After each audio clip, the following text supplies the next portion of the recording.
So 1 year ago, I was on the same stage, just in Barcelona, presenting my small project, this newly born Fablab in Tuscany. As you know, Tuscany is like a place which, with a long history of Galileo, Leonardo, people like that. And but there was no Fablab. There was no place where people could come and discover these technologies and their stuff and learn about their stuff.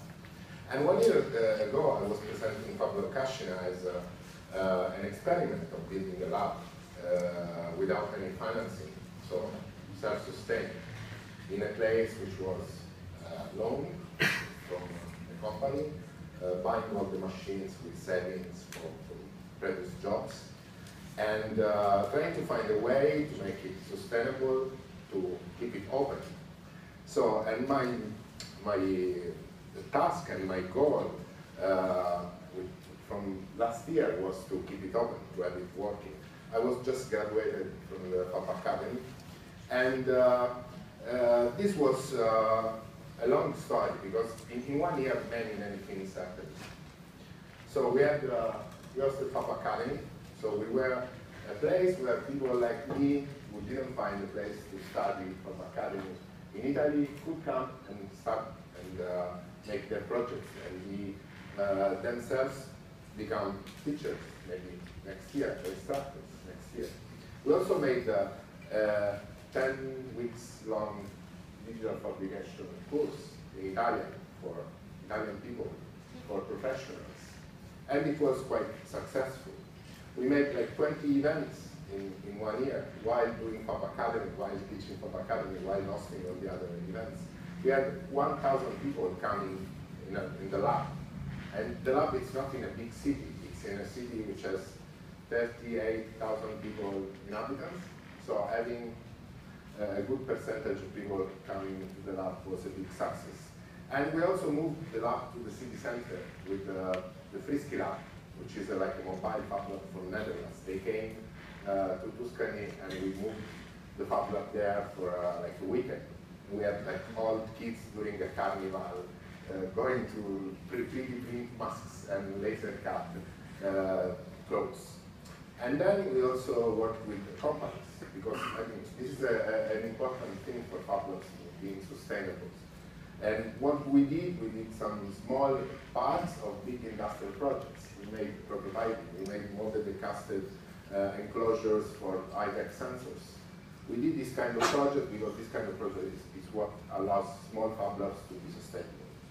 And then we also worked a lot with schools and universities. We had students making their thesis, fabricating their thesis from architecture, for instance, or from mechanical engineering came to the lab to make their thesis. And also high school students, they came and did their projects for their graduation. This all that happened. But this didn't happen only in Cascina, because in the meanwhile, in another Fablab, in a small village in the province of Florence, a couple of guys, this 1,200 people village, built a lab, and then all the young people in the village joined in the lab. And they made a project which has been replicated by Simone and Adele in one of their Fablabs. And they hosted workshops for building this 3D printer all over the world. And this all happened in one year. And then they went to all the local schools and made workshops with students for building the printer and gave them printers for free. So I had the opportunity to reach many people, some of people who were my students this year from Academy. And we decided to join together to build another experiment. So we succeeded, first year experiment. We want a new experiment, a new assignment as the experiment. So we decided to build a non-profit, which is called Fablab Tuscany. And this thing is a distributed Fablab all over Tuscany region. So we have a partnership now with the University of Siena to build a Fablab in a 12th century monastery, a full node of the Fablab network, and we will have Fablab Academy there next year. We partnered with a design school in Florence. They gave us a 100 square meter space in front of the Florence Cathedral. And this is what will be. So I finish.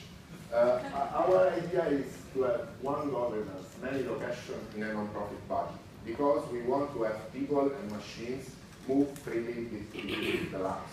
Because we don't have much resources, so it's a good idea to have an expensive machine and maybe sharing it a couple of weeks per lab. And then finally, we want to share all the training and the programs and the projects we do.